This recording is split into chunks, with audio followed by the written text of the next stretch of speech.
এই তো, ও সে কবেকার পুঁথিপত্র। এই এই এই এই বলি ব্যাপারটা কি?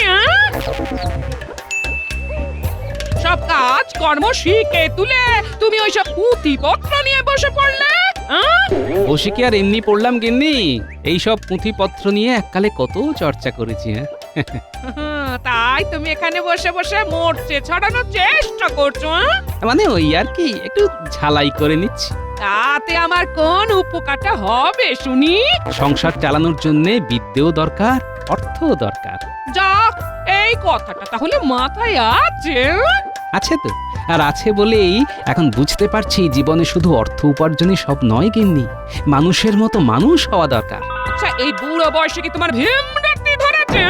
কথা নেই বার্তা নেই, একেবারে জ্ঞানের ঝুলি খুলে বসলে। ওই দেখ, গোপাল দাদু পড়াশোনা করছে।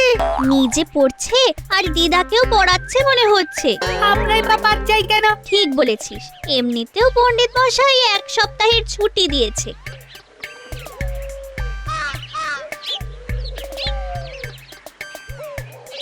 ব্যাস ব্যাস, আর কি এটাই বাকি ছিল। নাও এবার বাড়িতেই একেবারে টোল খুলে বসে পড়ো। টোল খুলি না খুলি, মানুষের মতো মানুষ হওয়ার শিক্ষা তো আমি ওদের দিতেই পারি। সেটা আবার কি গো গোপাল দাদু? শাস্ত্রেই বলা আছে, যার কাছে বিদ্যা নেই, তপস্যা নেই, দান নেই, সৎ চরিত্র নেই, কোনো গুণ নেই, ধর্ম নেই, সেই পৃথিবীতে বোঝা হয়ে থাকে। সে মানুষ রূপে থাকলেও আসলে পশুর মতো ঘোরাফেরা করে। বাবা, তুমি কত কি জানো গো গোপাল দাদু। তাও দাদুর একটু অহংকার নেই। এবার মনে হচ্ছে বাকি জীবনটা এর জ্ঞান শুনে শুনেই পাগল হয়ে যাব গো। ও গিন্নি, চললে কোথায়? আরে বাবা, কথায় কথায় রেগে গেলে হবে?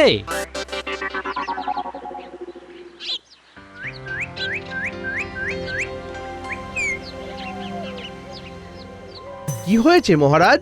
আপনার যেন কোনো কথাতেই তেমন মন নেই। হ্যাঁ হ্যাঁ হ্যাঁ, মহারাজকে কেমন যেন আনমনা দেখাচ্ছে বটে। না না, তেমন কিছু নয়, তবে আমি অপেক্ষা করে আছি। কিসের অপেক্ষা মহারাজ? নবাবের কোনো ফতোয়া আসবে নাকি? তুমি থামো তো সেনাপতি, মুখে যেন আর কোনো ভালো কথা নেই। যার যেমন মুখ তার তেমন কথা, এটাই তো স্বাভাবিক মহারাজ। ব্যাস, সুযোগ বুঝেই জ্ঞান দিয়ে দিল। তোমাকে ফোড়ন কাটতে কে বলেছে গোপাল? আহা, গোপাল জ্ঞান দেবে কেন? পণ্ডিতদের মহা সম্মেলন থেকে রাজপণ্ডিত ফিরে এলে তার কাছ থেকে আরো নতুন কিছু জানা যাবে, শেখা যাবে। আমি তো তারই অপেক্ষা করছি। তবে এখন তার অনুপস্থিতিতে কেমন যেন ফাঁকা ফাঁকা লাগছে, তাই না মহারাজ? একেবারেই তাই। কিন্তু জগতে কোনো কিছু যে ফাঁকা থাকে না মহারাজ। তবে কি বলছো, তুমি পণ্ডিতের শূন্যস্থান পূর্ণ করতে পারবে? পণ্ডিতের মতো বিদ্যে বা শাস্ত্রজ্ঞান কোনোটাই তো তোমার নেই। তা কি দিয়ে ভরবে? তোমার ওই ভুঁড়ি দিয়ে? যে বয়সে যেটা ধর্ম, সেটা তো ভালো মতোই পালন করেছি মন্ত্রী মশাই। ব্যাপারটা একটু খুলে বলো তো গোপাল। মহারাজ, খোলাখুলির আর কি আছে? শাস্ত্রেই তো বলা আছে, ব্রহ্মচর্যের সময়ে আমরা যদি বিদ্যা না লাভ করি, গার্হস্থ্যের সময়ে যদি ধন না লাভ করি, বানপ্রস্থে যাওয়ার সময় যদি কোনো কীর্তি না করতে পারি, তাহলে সন্ন্যাস লাভ করি বা কি করব মহারাজ? আহা, কি উচ্চ ধারণা গোপাল! তোমার পাণ্ডিত্য দেখে সত্যি মন ভরে যাচ্ছে। উমা, গোপালের কাছে কত জ্ঞান, শুনলেই ভরে যায় মন প্রাণ। মন্ত্রী মশাইকে যে গোপাল এক কথায় একেবারে চুপ করিয়ে দিল দেখছি। আমিও দেখছি গোপাল কতবার বাড়তে পারে।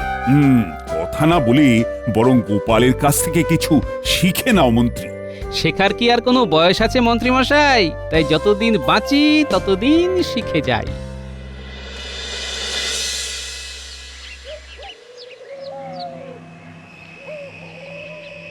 বুঝেছি, সব বুঝে গেছি আমি। সবটাই একেবারে জলের মতো পরিষ্কার। কোনটা কি পরিষ্কার করে বুঝে নিতে এলে তুমি? আবার ওই যে নির্ঘাত 2-4টে সংস্কৃত শ্লোক আর তার টিকা টিপ্পনি হাতের কাছে পেয়েছে, আর সেগুলো পড়ে এখন লাফালাফি করছে। হ্যাঁ, কি মুশকিল! কার আবার লাফানো দেখলে তুমি? কারাবার ওই যে গোপালের। আজ একেবারে তাল বুঝে রাজসভায় জ্ঞানের দোকান খুলে বসলো। যেভাবেই হোক গোপালকে সবার সামনে অপদস্থ করতেই হবে। সে সেই আশাতেই থাকো তুমি। সেটা সোজা পথে না হলে বাঁকা পথে করতে হবে। কোন পথের কথা বলছেন মন্ত্রী মশাই? এই তো ভালো সময়ই হাজির হয়েছিস তোরা। তোরা তো আমার ডান হাত আর বাঁ হাত। সেই জন্যই তো আপনি গেলেই আমরাও যাব। হ্যাঁ, যেখানে যাবেন সেখানেই যাব। বুঝতে পেরেছি, তোদের এখনো ধরে ধরে সব শিখিয়ে পড়িয়ে নিতে হবে। এই যে আমরা চলে এসেছি দাদু। আমরা কিন্তু আমাদের আরো বন্ধু বান্ধবদেরও সঙ্গে করে নিয়ে এসেছি। সবাই মিলে একসাথে তোমার কাছে আজ পড়বো। বাহ বাহ, বেশ বেশ বেশ, এটাই তো চাই। এইভাবে এই বিদ্যাকে জনে জনে ছড়িয়ে দিতে হবে। সবার জন্য শিক্ষা, সবার মতো করে শিক্ষা। এই তো যেমন চাইছিলে তেমনটাই হলো। রাজসভায় যাওয়ার বদলে বাড়িতেই টোল খুলে বসে গেলে।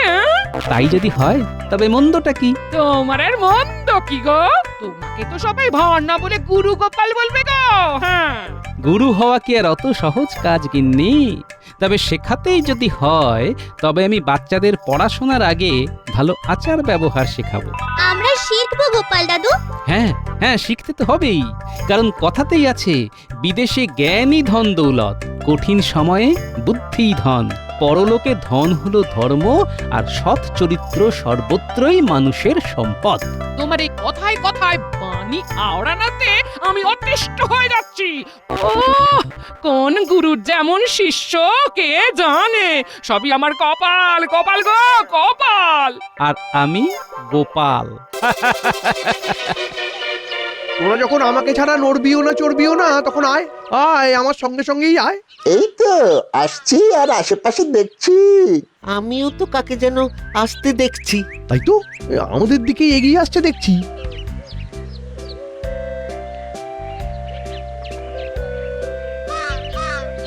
এই যে কে হে আপনি?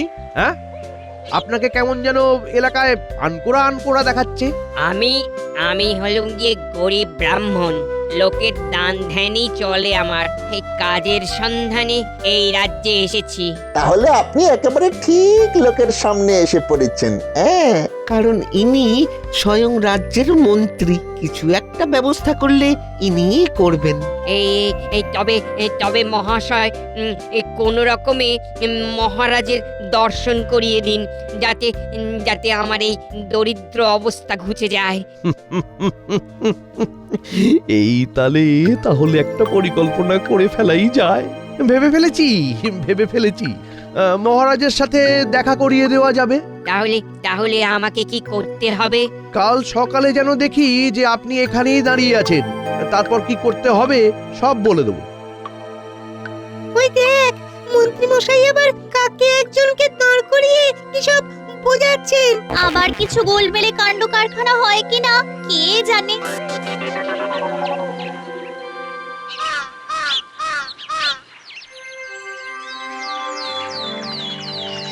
এটাই বেশ ভালো হয়েছে।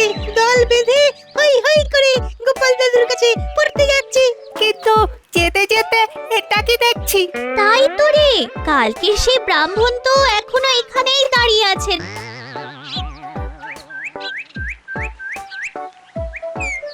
এই তোদের কি কাজ রে? যা যা, ভাগ এখান থেকে, ভাগ।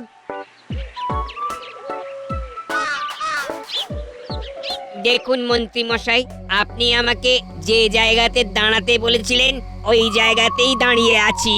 এখান থেকে নড়েও নি চড়েও নি, ঠায় দাঁড়িয়ে আছে। বেশ বুঝতে পারছি ব্রাহ্মণ বাস্তবিকই সহজ আর সরল। বেশ তো, আসুন তবে আসুন। আপনার রাজসভায় ঢোকার একটা বন্দোবস্ত করে ফেলেছি। এইভাবে সন্ন্যাসী সেজেই আপনি রাজসভায় যাবেন। তার সঙ্গে থাকবে আপনার দুই চেলা, বটুকানন্দ আর ঘটিকানন্দ। মানে আমরা? আর রাস্তায় কেউ বা স্বয়ং মহারাজও যদি আপনাকে জিজ্ঞাসা করেন যে আপনি কে, তবে আপনি বলবেন যে আপনি গোপালের গুরু। তাহলেই কাজ হয়ে যাবে? হয়ে বেশি হবে। বেশ, তাই হবে। আজ যেন ব্যাপারটা অন্যরকম হচ্ছে। সবাইকে সময়ে হাজির হতে বলে মন্ত্রী নিজেই যে বেপাত্তা হয়ে গেছে। মন্ত্রী মশাই বোধ হয় গোপালকে দেখে অনুপ্রাণিত হয়ে সংস্কৃত শাস্ত্র পাঠ করতে শুরু করে দিলেন। তাহলে তো ভালোই হয়। এই ব্যাপারে রেশারেশি সভার মান বাড়াবি। এই ব্যাপারে তোমার কিছু বলার আছে নাকি গোপাল? হ্যাঁ হ্যাঁ, বলো গোপাল, শাস্ত্রের কিছু ব্যাখ্যা আছে নাকি? আপনি যথার্থ বলেছেন মহারাজ। ধন সম্পত্তির পিছনে দৌড়য় তো অধম। মহৎ যে হবে সে মান সম্মানের কথাই ভাববে। মহারাজ আপনি মহৎ, তাই এমন ভাবেন। বাহ গোপাল বাহ, ধন্য তোমার শাস্ত্র চর্চা। মহারাজ এখনই সবটা খুশি হয়ে গেলেন? আপনার জন্য যে খুশি হওয়ার আরো খবর নিয়ে এসেছি মহারাজ। তার আগে বলো তো, তোমার আসতে দেরি হলো কেন? এই সেই কথাই তো বলছিলাম। পথে গোপালের গুরুর সাথে দেখা হয়ে গেল, তাতেই তো দেরি হয়ে গেল একটু। বলো কি, গোপালের গুরু? না না না না, এই ব্যাপারটা তো জানা ছিল না। তোমার গুরুর কথা আগে তো কখনো বলনি গোপাল। ব্যাপারটা তো আমিও বোঝার চেষ্টা করছি। না না না, এটা কেমন কথা গোপাল? তোমার গুরু এই রাজ্যে এসেছেন আর তুমি তাঁর দর্শন পাওনি, এটা আমায় মানতে হবে। এটা তো গর্হিত অপরাধ মহারাজ। এই অপরাধের একটাই শাস্তি, আমাদের তোমার গুরুর দর্শন করাতে হবে। আমি নিজেই তো গুরুর দর্শনের অপেক্ষায় আছি মহারাজ। তাহলে আমি না হয় দেখি কি করা যায়। গুরুকে দেখেই যখন শিষ্যের বিদ্যার দৌড়ের আন্দাজ পাওয়া যায়, আর তখন আমি নিজেই না হয় গুরুকে রাজসভায় নিয়ে আসবো। এই তোমার কি হলো বলো তো? এক মনে কি এমন চিন্তা করছো গো? চিন্তা তো একটা হচ্ছে বই কি গিন্নি। মন্ত্রীমশাই আবার একটা ঘোঁট পাকাচ্ছে। কোথা থেকে আমার কোন গুরুকে এনে হাজির করেছে। সে কি কথা? যাকে তাকে গুরু বানিয়ে দিলে তো তোমার নিজের নাকটাই কাটা যাবে। কি মুশকিল, আমি আবার কাকে গুরু বানালাম? আমি নিজেই তো ব্যাপারটা বুঝে ওঠার চেষ্টা করছি। বুঝে উঠতে উঠতে দেখবে তোমার ওই গুরু না তোমার ঘাড়ে বোঝা হয়ে চেপে বসেছে। হ্যাঁ, মন্ত্রীমশাইও এটাই করার চেষ্টা করছেন মনে হচ্ছে।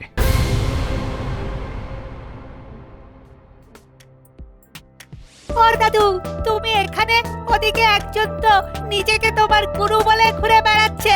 কিন্তু আমরা জানি উনি খুব সাদাসিধে, সহজ সরল। মন্ত্রী মশাই যেখানে দাঁড়াতে বলেন সেখানেই দাঁড়িয়ে থাকেন। ওই যখন নড়তে বলেন তখনই নড়াচড়া করেন। হ্যাঁ, তার মানে মন্ত্রীমশাই নিজেই ব্যাপারটা সামলাচ্ছেন। চল তো, এবার তাহলে আমিও নিজের চোখে তাকে দেখে আসি, আর সুযোগ পেলে দুটো কথাও বলে আসি। চল চল।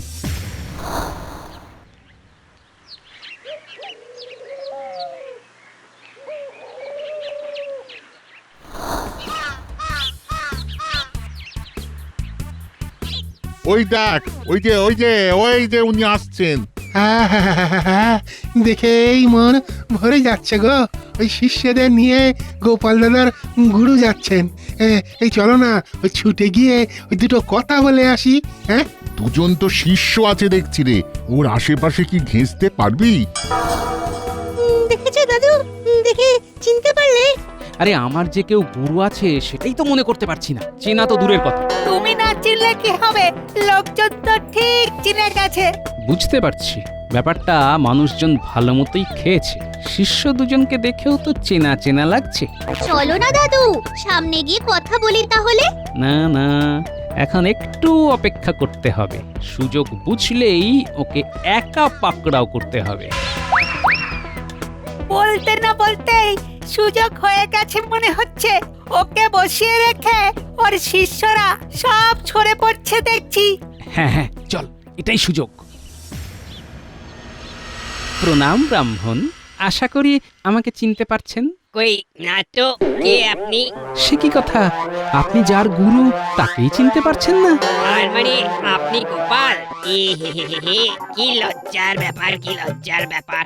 না মানে ভুল হয়ে গেছে। সে তো হয়েইছে, তবে কার বুদ্ধিতে আপনি ভুলটা করতে চাইছেন সেটা যে জানতে ইচ্ছে করছে। তাহলেই হবে। তারপরে না হয় বাকিটাও বলবেন, কেনই বা এইসব করছেন, এতে আপনার লাভ কি সবটাই যে বলতে হবে। আমি আপনার কাছে ক্ষমা চাইছি, আমি মহাপাতক। আসলে আমি অর্থের লোভে মন্ত্রীর সাথে হাত মিলিয়েছি। এখন মনে হচ্ছে এখান থেকে চলে যেতে পারলেই বাঁচি। কিন্তু অর্থ সংগ্রহের তো অনেক উপায় আছে। আপনি যদি অর্থ সংগ্রহ করতে পারেন তবে আমার ভালোই লাগবে, কিন্তু মুশকিল হচ্ছে মহারাজ তো জেনে গেছেন যে আমার গুরু এসেছে। মহারাজ নিশ্চয়ই আপনাকে ডেকে পাঠাবেন, পালানোর তো পথ নেই। তারপরে কি আমার জেল হাজত হয়ে যাবে? উনি ডেকে কোনো প্রশ্ন করে উপহার দিলে ভালো। হয়ে গেল, মানে হলেও গেল, না হলেও সব গেল। আমি যে তেমন বিশেষ কিছুই জানি না। মহারাজ প্রশ্ন করলে জবাব দিতে পারবো না। মন্ত্রী মশাই তো কিছুই শিখিয়ে দেননি। উপায় একটা আছে, মহারাজ প্রশ্ন করলেই আপনি আমার দিকে তাকাবেন না হয়, আমি যাই হোক বলে মহারাজকে খুশি করে দেব।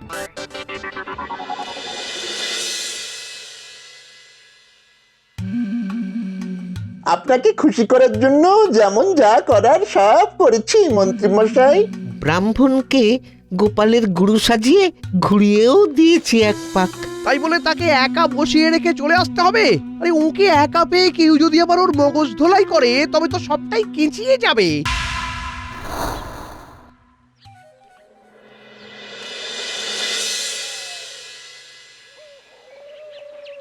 আমার কি হবে মন্ত্রী মশাই?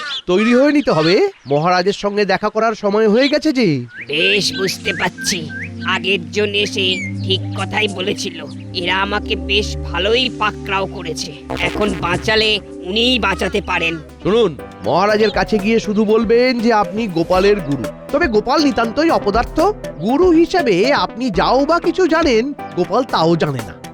বাকিটা আমি সামলে নেব। কিন্তু আমি কি করে সামলাবো?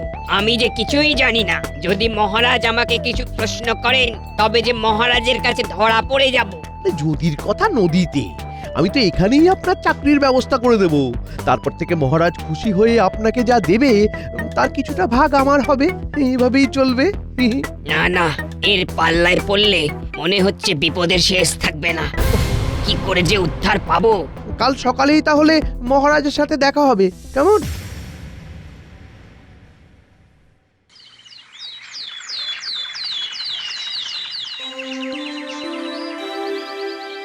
কি হলো মন্ত্রী?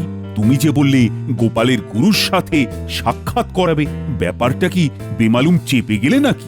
কি যে বলেন মহারাজ, দেখা তো এই হলো বলে। গুরুদেব নিজেই আসবে নাকি কি জানি, এখনো কত কি দেখা বাকি। প্রণাম মহারাজ। এই যে মহারাজ, ইনি গোপালের গুরুদেব। এনার কথাই বলছিলাম। কিন্তু যার গুরু সেই তো দেখি মুখে একেবারে কুলু পেতে বসে আছে। মন্ত্রী মশাই নিজেই যখন দায়িত্ব নিয়েছেন তখন আমি আর কি বলবো মহারাজ। আমি বলি কি মহারাজ, রাজপণ্ডিতের সঙ্গে সঙ্গে এনাকেও যদি রাজসভায় ঠাঁই দেওয়া যায় তাহলে সভার মান বেড়ে যায় মহারাজ। কিন্তু গোপাল তো ভালোই সামলায়। সব কাজ কি আর সবাইকে দিয়ে হয়? তাছাড়া উনি নিজেই তো বলছেন যে গোপাল ওনার অযোগ্য শিষ্য। এরপরেও কি গোপালের উপর ভরসা করা যায় মহারাজ? তাই নাকি? তা আপনি নিজেই তবে বলুন ব্রাহ্মণ। হ্যাঁ, সে তো সেই কবে। উনি এত কিন্তু কিন্তু কেন করছেন মহারাজ? তাই তো দেখছি। এরপরে তো কিছু সংস্কৃত শ্লোকের টিকা টিপ্পণীও শুনবো ওনার কাছ থেকে। এক্ষুনি এত কিন্তু কিন্তু করলে কি করে হবে? আমার কি হবে? আপনি নিশ্চয়ই বহু কিছু জানেন, তবে তারই মধ্যে ভালো হতো যদি কিছু শব্দের উৎপত্তি নির্ধারণ করে দিতেন। হ্যাঁ হ্যাঁ, সে তো নিশ্চয়ই ভালো হতো বই কি, কিন্তু না, ব্রাহ্মণ বেচারা আচ্ছা প্যাঁচে পড়েছে। এবার তো ওকে উদ্ধার করতেই হবে। আসলে আমার মনে হচ্ছে ওনাকে রাজসভায় ঠাঁই দেওয়ার ব্যাপারটা নিয়ে আপনি কিছু বলছেন না বলে উনি এত কিন্তু কিন্তু করছেন। তাই নাকি? তবে না হয় আমি মঞ্জুর করে দিলাম। কি ব্রাহ্মণ, এবার আর কোনো জড়তা থাকলো না তো? কিন্তু তা কি করে হয় মহারাজ? তার মানে গোপাল নিশ্চয়ই সব কেচিয়ে দেওয়ার চেষ্টা করছে এবার। তোমাকে কি সবেতেই ফোড়ন কাটতে হবে গোপাল? যেখানে যেটুকু প্রয়োজন ততটুকুই বলি মন্ত্রী মশাই। মহারাজ, শাস্ত্রেই তো বলা আছে বিদ্যা যদি বইতে আবদ্ধ থাকে আর অর্থ যদি পরের কাছে গচ্ছিত থাকে তবে প্রয়োজনে তা কোনোই কাজে লাগে না। বলে বুঝি? কিন্তু তার সঙ্গে এখানের কি সম্পর্ক? যে ব্রাহ্মণ পণ্ডিত দেশ বিদেশে ঘুরে নিজের জ্ঞান বিতরণ করেন তাকে এখানে আবদ্ধ করে রাখলে সকলেরই যে ক্ষতি হয়ে যাবে মহারাজ। এটা তো ভেবে দেখিনি। আর গোপাল তো ঠিকই বলেছে, আমার যে অর্থ নবাবের কাছে গচ্ছিত আছে সেটা সময়কালে পাচ্ছি না বলেই আমার কত সংস্কারের কাজ মুলতুবি আছে। না না, ব্রাহ্মণ পণ্ডিতকে এইভাবে এখানে রেখে দেওয়া যাবে না। আপনি আমায় বাঁচালেন মহারাজ। আমি এখানে থাকতে চাইছিলাম না। আমি নিতান্তই সাধারণ এক ব্রাহ্মণ। মন্ত্রী মশাইয়ের প্ররোচনাতেই আমি মিথ্যের আশ্রয় নিয়ে নিজেকে গোপালের গুরু বলে প্রচার করেছি। আমাকে ক্ষমা করে দিন মহারাজ, আমাকে ক্ষমা করে দিন। বলেন কি? তার মানে এর পেছনেও মন্ত্রীর হাত? আর এরাও আমার শিষ্য নয়, মন্ত্রী মশাইয়ের ডান হাত আর বাম হাত। এই মরেছে। আরে ব্রাহ্মণ তো সব উল্টে দিয়ে আমাকেই ফাঁসিয়ে দিয়েছে। এবার কি করি? হ্যাঁ, এবার সবটাই আমার কাছে পরিষ্কার হয়ে গেছে। গোপালকে অপদস্থ করার জন্য মন্ত্রী এমন ফাঁদ পেতেছিল। না, এবার মন্ত্রী আর পার পাবে না। মন্ত্রীর শাস্তি হলো তাকে নিজের খরচে একটা টোল বানিয়ে দিতে হবে। সেখানে পড়াতেও হবে তাকে, আর তার তত্ত্বাবধান করবে গোপাল। আমাকে ছেড়ে দিন মহারাজ, এরকম কাজ আর কখনো করব না মহারাজ। সব ভালো যার শেষ ভালো। আমার গুরু খুঁজতে খুঁজতে আমি গুরু হয়ে গেলাম।